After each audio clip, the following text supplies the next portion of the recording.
अस्सलाम वालेकुम students. वाइटलाइज्ड educational hub और इसके ज़ेर एहतमाम द डिसिप्लिन एकेडमी और इसके ज़ेर एहतमाम national book foundation new course for class 7 किताब है जी हमारी साइंस की। और वॉलपेपर से आप अंदाज़ा लगा सकते हैं कि हम काम कर रहे हैं technology in everyday life, chapter number 11।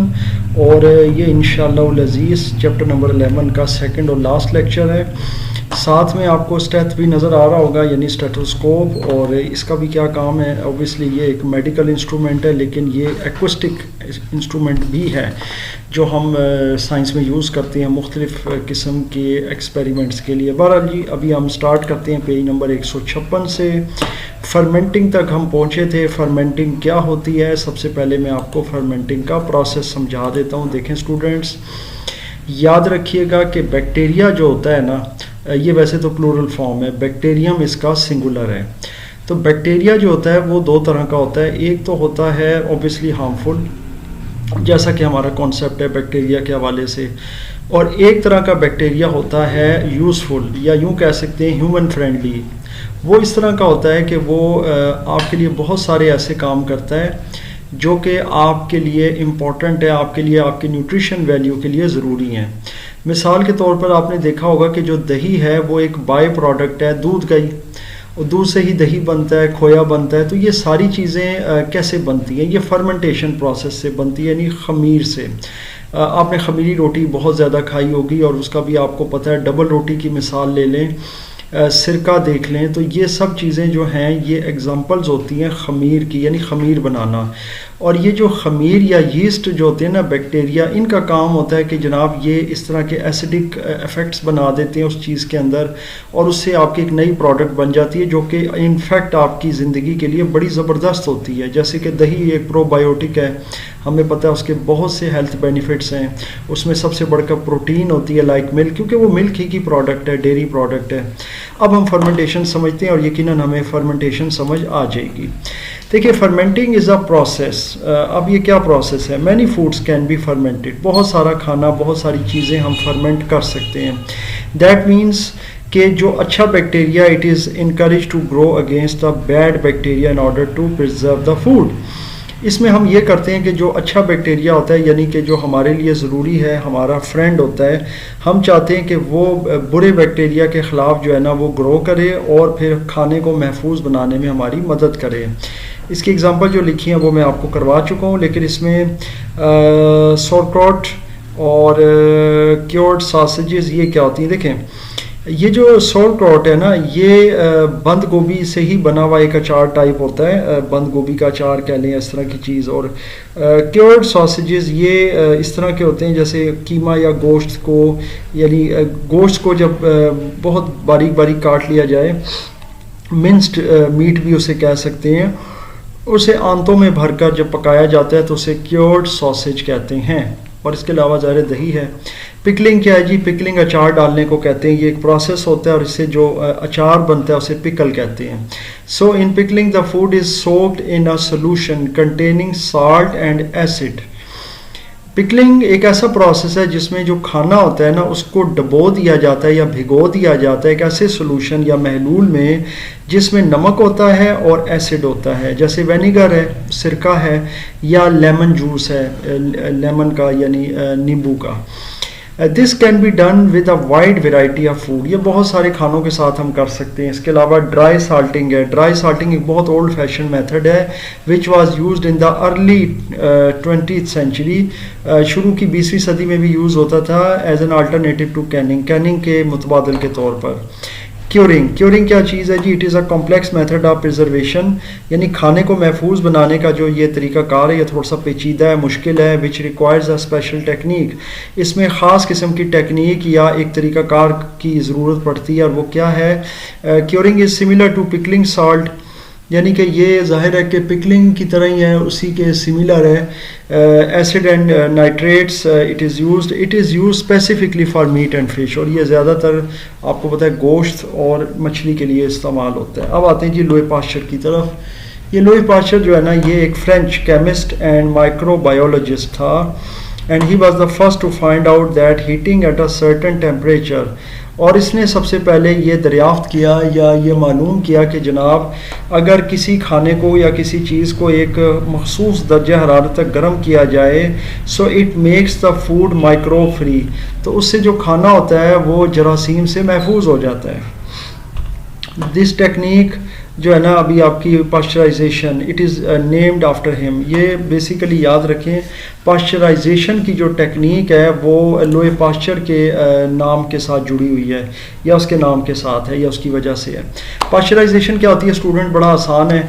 जब आप दूध लेकर आते हैं बाज़ार से, आपने देखा होगा या सुबह सवेरे या जिस टाइम भी आपके घर दूध डिलीवर होता है तो आपने देखा होगा कि आपकी जो घर की ख़वातीन है वो दूध को फर्स्ट थिंग जो है ना वो बॉयल करते हैं। तो बॉयल इसलिए किया जाता है ताकि उसमें से माइक्रोब्स और इस तरह के जो पैथोजेंस हैं ये ख़त्म हो जाएं। तो ये तरीकाकार कहलाता है पाश्चराइजेशन, यानी कि कोई भी चीज़ उसको गर्म करना एक सर्टेन टेम्परेचर पर ताकि उसमें से हार्मफुल माइक्रोब्स ख़त्म हो जाएं। तो ये हार्मफुल माइक्रोब्स को ख़त्म करने का एक तरीका है और पाश्चराइजेशन जो है वो लोए पाश्चर के नाम पर रखा गया है। चलें जी आगे चलते हैं। अब देखते हैं ये क्या है जी, ये फूड है जी, कोई भी, जैसे लेट सपोज पिकल है, पिकल अचार, कोई भी अचार, तो इसका प्रिजर्वेशन मेथड क्या है, पिकलिंग। इसके क्या इंग्रेडिएंट्स होते हैं, एक तो ज़ाहिर है जो हमें सब्जियां चाहिए होती हैं, मिसाल के तौर पर हम शलजम का अचार डालना चाह रहे हैं, हम जनाब लेमन का अचार डालना चाह रहे हैं, गाजर का डालना चाह रहे हैं, तो उस तरह की हमें वो चीज़ चाहिए होगी। फिर इसके अलावा सिरका या लेमन जूस और नमक। इक्विपमेंट क्या है जी, इक्विपमेंट ये होता है कि हमें साफ़ सुथरे और खुश किस्म के जार चाहिए होते हैं जिन पर ढक्कन होना चाहिए, यानी लिड। मेथड क्या है, wash and cut the vegetable, यानी सब्जियों को आप पहले अच्छी तरह धो लें, फिर काटें, उनको खुश्क करें, dry them, place them in the jar, उन्हें जार में रख दें, add vinegar in the jar till all the vegetables are completely soaked. और फिर उसके बाद सिरका जो है ना वो जार में इस कदर भर दें कि वो जितनी भी सब्जियां, जो भी चीज़ें आपने उसमें भरी हैं या डाली हैं वो मुकम्मल तौर पर उसमें डूब जाएं, भीग जाएं। Seal the jar till it is air tight, यानी कि उसके बाद जो जार है उसका ढक्कन आप लगा दें और उसे एयर टाइट कर दें। Leave it for 10 days in a dry place, एक खुश जगह पर इसको 10 दिनों के लिए छोड़ दें। रिजल्ट क्या होंगे, discolouration in the vegetables, उनका ज़रा रंग चेंज होगा, change of taste and flavour, it will last for months, और उसका जो फ्लेवर होगा, जो उसका जायका है, उसका टेस्ट जो है वो चेंज हो जाएगा और वो कई महीनों तक आप बतौर अचार के इस्तेमाल कर सकते हैं। एप्पल जैम के लिए पाश्चराइजेशन होती है, यानी गर्म करने वाला तरीकाकार। ऑरेंज जूस के लिए शुगर 55% बाई वेट उसमें ऐड की जाती है। अब आगे आते हैं जी स्टेथोस्कोप में, जो कि आपने यहाँ पर देखा भी है, ये आपके सामने जी वॉलपेपर में मौजूद है स्टेथोस्कोप। तो ये स्टेथोस्कोप क्या है और किस काम आता है, वैसे तो बच्चों को ये पता है कि डॉक्टर्स इसे यूज़ करते हैं जब वो चेकअप करते हैं, और इसका काम क्या होता है देखें। इट इज़ एन इंस्ट्रूमेंट, ये एक एक्विस्टिक इंस्ट्रूमेंट है जनाब, यानी कि आवाज़ और वो हवा की जो एक तरसील होती है उसके ज़रिए आवाज़ को एक जगह से दूसरी जगह जो है ना, यानी साउंड वेव्स को शिफ्ट करता है। It is used by doctors to listen to heart beat of their patients, इसके ज़रिए डॉक्टर्स अपने पेशेंट्स की जो हार्ट बीट होती है उसको सुनते हैं जी। अच्छा, we can make our simple stethoscope by using some very simple materials which are easily found। हम अपना भी एक इस तरह का स्टेथोस्कोप जो है वो बना सकते हैं लेबोरेटरी में। उसके लिए हमें बड़े आसान से मटेरियल चाहिए होते हैं, ये मटेरियल्स आप अरेंज करें। ये कीफ आपके सामने गिवन है, पाइप है।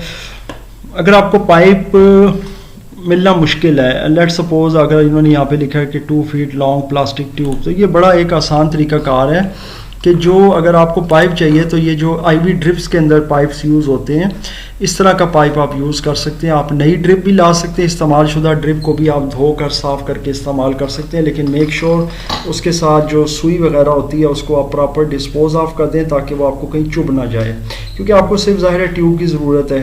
ट्यूब आप वहाँ से भी ले सकते हैं, बाज़ार से आप फ्रेश भी परचेज़ कर सकते हैं, आईवी का एक वो होता है सेटअप, लेकिन अगेन उसमें से आप जो नीडल है वो निकाल दें ताकि वो आपके हाथ में या कि जिस्म के किसी हिस्से में प्रिक ना करे।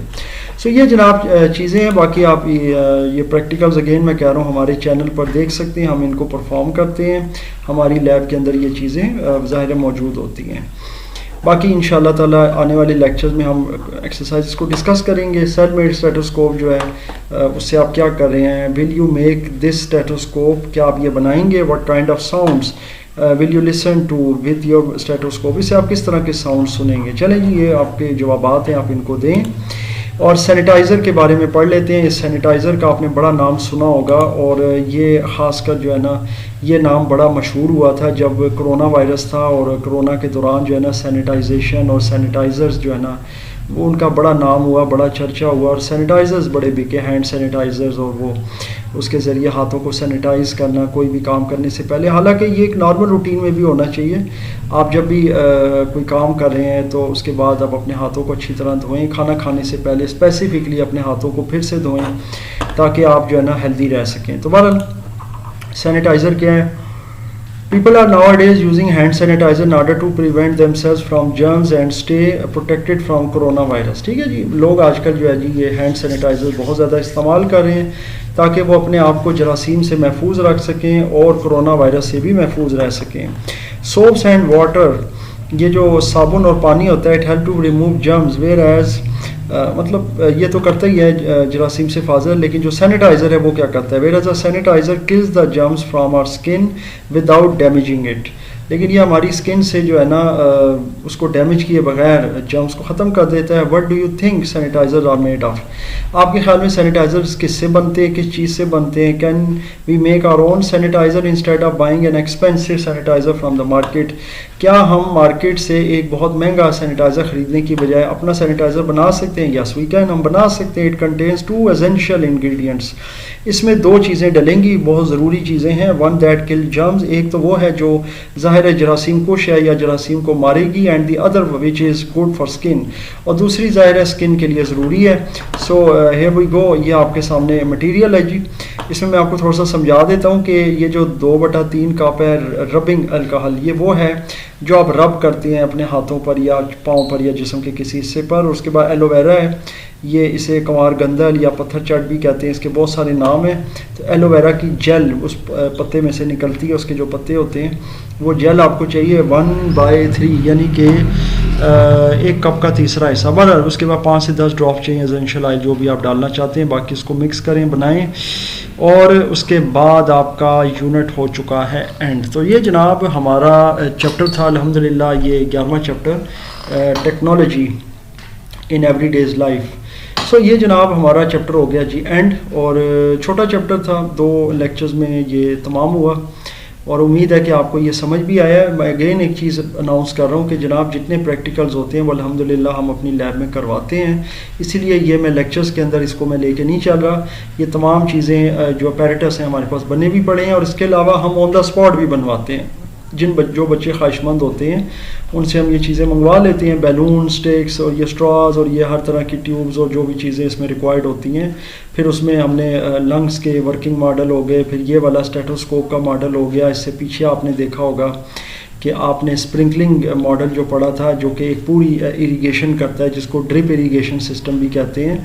तो वो सारी चीज़ें हम बनवाते हैं अल्हम्दुलिल्लाह। हमारे पास भी बेतहाशा इक्विपमेंट और ये अपैरेटस मौजूद हैं, और एक बड़े पैमाने के ऊपर जो है ना हमारा ये काम ज़ाहिर है कि बच्चों के साथ चलता है। हमारे अपने भी बनाए हुए प्रोजेक्ट्स होते हैं, बच्चों के बनाए हुए भी प्रोजेक्ट्स को हम डिस्प्ले करते हैं, एक्सप्लेन करते हैं, और इनफैक्ट हम बनवाते भी हैं बच्चों से, और उसको भी हम रिकॉर्ड करते हैं।